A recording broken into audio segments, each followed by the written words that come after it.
Un pays à qui l'on a tout retiré, les pièces, les techniciens, les manuels, les contrats, les alliés, a construit une industrie aéronautique militaire à partir de rien.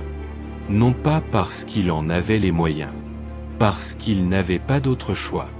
Voici chaque avion militaire jamais construit par l'Iran. L'Azarakh est le premier chasseur à réaction de production nationale iranienne, présenté officiellement en 1997 après 18 ans de travail silencieux dans les hangars des bases aériennes de la République islamique.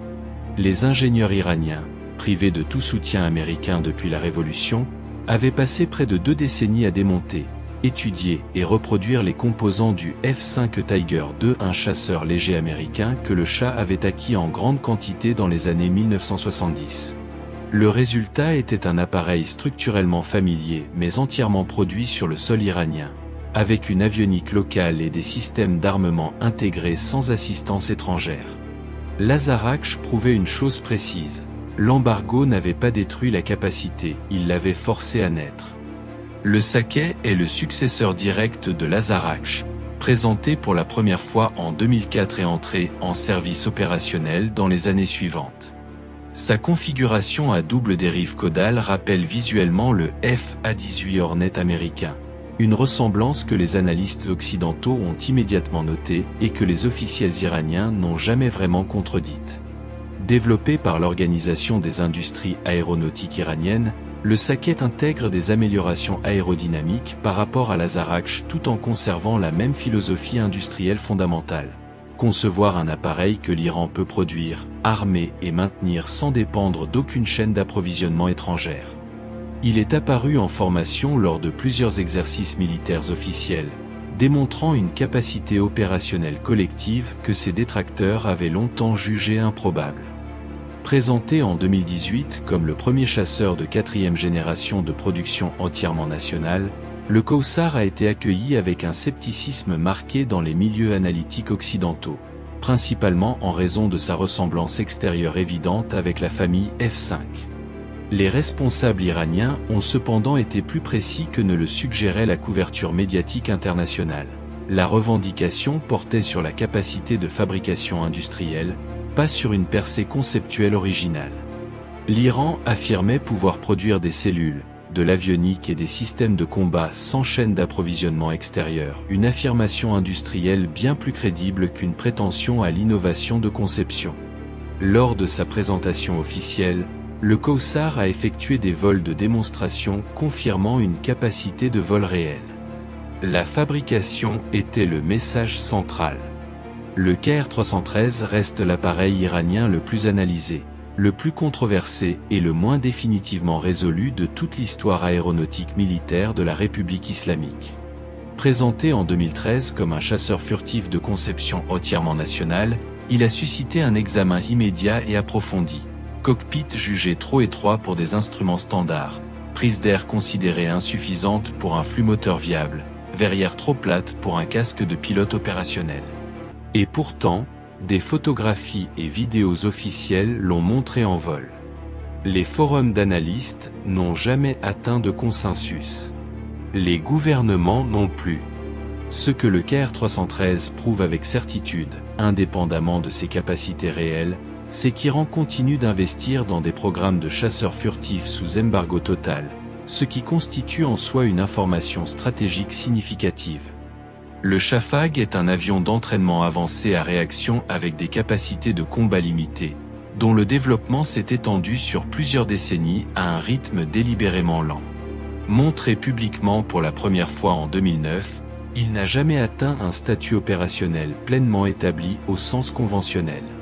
Son importance ne réside pas dans sa puissance de feu. Elle réside dans ce qu'il représente institutionnellement. Un bureau de conception actif, des ingénieurs aéronautiques formés localement, des installations d'essais fonctionnels et une chaîne de développement continu que 40 ans de sanctions étaient censés avoir rendu impossible à maintenir. Le Shafag est la preuve que l'infrastructure industrielle aéronautique iranienne existe et perdure. Un entraîneur incapable de combattre démontre que l'industrie qui le soutient est parfaitement vivante.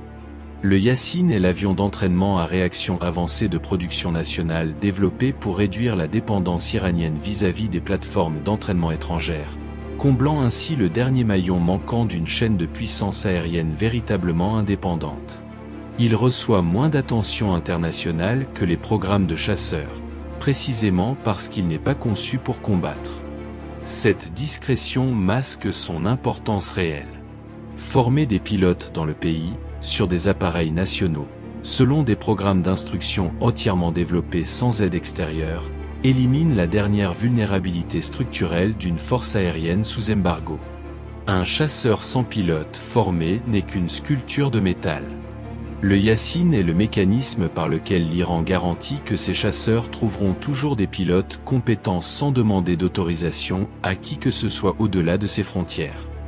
Le Toufan est l'hélicoptère d'attaque de développement national iranien, évalué par les analystes comme une version de rétro-ingénierie de LH, un Cobra américain, exactement ce que l'Azarach a fait avec le F-5. Les ingénieurs iraniens ont reproduit avec le Cobra la même méthodologie appliquée aux chasseurs. Des décennies de maintenance intensive sur des appareils privés de pièces d'origine ont généré une connaissance technique intime suffisante pour produire une version nationale autonome. Le Toufan n'est pas un Cobra amélioré sur le plan des performances pures. C'est un Cobra que l'Iran peut construire, armer, modifier et maintenir sans solliciter l'approbation d'aucun gouvernement étranger, d'aucun fabricant, d'aucun partenaire industriel. Dans le contexte stratégique iranien, cette autonomie totale constitue la spécification opérationnelle la plus pertinente qui soit.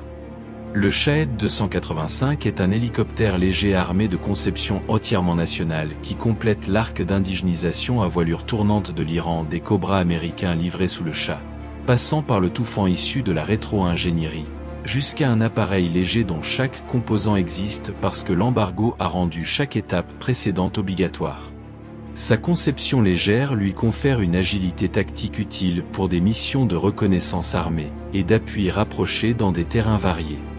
Il représente l'aboutissement d'une doctrine industrielle cohérente, transformer la contrainte imposée de l'extérieur en capacité construite de l'intérieur. Les sanctions destinées à empêcher l'Iran de bâtir une industrie aérospatiale ont produit, par une ironie stratégique profonde, exactement l'industrie autonome qu'elle cherchait à rendre impossible.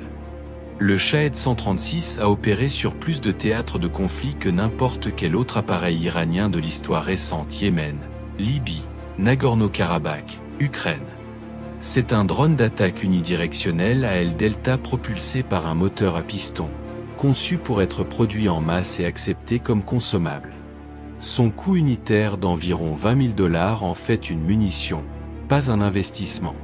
Individuellement, il est relativement facile à neutraliser. En essaim saturant les défenses aériennes, il est dévastateur. Russie l'a adopté à grande échelle contre les infrastructures énergétiques ukrainiennes à partir de 2022, transformant un drone régional iranien en arme stratégique sur un théâtre européen. L'appareil qui a le plus modifié la perception mondiale de la capacité aérospatiale iranienne n'était pas un chasseur. Il était délibérément conçu pour être perdu. Le Shahed 129 est le principal drone armé à moyenne altitude et longue endurance de l'Iran, une plateforme turbohélice de surveillance et d'attaque dont la silhouette extérieure rappelle immédiatement le MQ-9 Reaper américain, une ressemblance que les analystes ont abondamment commentée. Son autonomie déclarée de 24 heures et sa capacité à emporter des munitions de précision en font un outil de surveillance et de frappe persistante. Il a été utilisé en configuration opérationnelle par des forces proxy iraniennes en Syrie et en Irak, réalisant des missions fonctionnellement similaires à celles du Reaper sur des théâtres comparables, à une fraction du coût, à travers des structures de commandement que les opérateurs de drones conventionnels n'auraient jamais pu mobiliser. Ressembler au Reaper importait moins que reproduire ce que le Reaper accomplit. Sur ce critère précis, il a performé. Shahed 149 Gaza. Présenté comme la plateforme drone la plus capable jamais développée par l'Iran, le Shahed 149 Gaza affiche une portée étendue, une charge utile supérieure et des capteurs présentés comme significativement plus sophistiqués que ceux du Shahed 129. Sa capacité opérationnelle réelle reste difficile à vérifier de manière indépendante, comme pour la majorité des programmes aéronautiques iraniens classifiés. Ce qui est vérifiable avec certitude, c'est la décision de le nommer. L'Iran a choisi d'associer publiquement son programme drone le plus avancé techniquement à un conflit géopolitique précis et contemporain au moment exact de sa présentation officielle. L'appareil et le message politique sont arrivés simultanément, soigneusement liés. Le nom n'était pas un détail de communication. Le nom était l'annonce principale. La machine portait le message dans sa désignation même.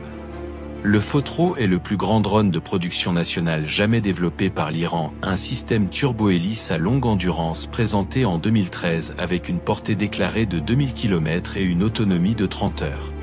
La vérification indépendante de ces paramètres opérationnels reste limitée et problématique. Ce qui n'est pas matière à débat, c'est la catégorie dans laquelle l'Iran a choisi d'investir. Une plateforme non tripulée de surveillance stratégique à très longue portée que seule une poignée de nations au monde ont tenté de développer. Si le Fotro fonctionne conformément aux spécifications annoncées, est une question ouverte. Que l'Iran ait construit quelque chose dans cette catégorie capacitaire sous embargo total, avec ses propres ingénieurs, ses propres installations et ses propres ressources, n'est pas contestable. La série Ababil représente la fondation sur laquelle tout le programme drone iranien a été construit, une plateforme de reconnaissance et de surveillance à hélice développée à partir des années 1980, bien avant que les programmes plus spectaculaires qui attirèrent l'attention mondiale n'existent encore. L'Ababil 3 n'est pas une munition rôdeuse. Son rôle est différent et moins dramatique. Fournir aux forces proxy iraniennes des yeux persistants au-dessus de champs de bataille qu'elles ne pourraient autrement pas observer en temps réel. Exploité par le Hezbollah, les Houthis et les milices soutenues par l'Iran au Liban, au Yémen et en Syrie, il a transformé la conscience situationnelle de forces irrégulières qui combattaient précédemment en aveugle. Les drones Shahed ont obtenu les manchettes. L'Ababil a formé les opérateurs qui les utilisent. Le Qassef est une petite munition rôdeuse à aile delta utilisée extensivement par les forces Houthis au Yémen contre des installations radars, des aérodromes et des postes de commandement saoudiens. Sa conception est directe et délibérément épurée. Un drone d'attaque unidirectionnel guidé par GPS, capable d'atteindre des objectifs défendus sans infrastructure de lancement sophistiquée ni formation pilote complexe. Le Yémen a servi de laboratoire opérationnel grandeur nature. Les schémas tactiques développés contre les défenses aériennes saoudiennes avec le Qassef ont précédé et informé conceptuellement le programme Shahed 136 que la Russie a ensuite adopté à une échelle incomparablement plus grande. Le drone le plus petit a écrit le manuel opérationnel. Le drone le plus grand l'a simplement mis à l'échelle industrielle et géopolitique. La doctrine est née dans le désert yéménite. Dites-nous en commentaire lequel de ces appareils vous a semblé le plus remarquable, le chasseur que l'Iran a appris à construire sous embargo, ou le drone qu'il a ensuite exporté vers les conflits du monde entier.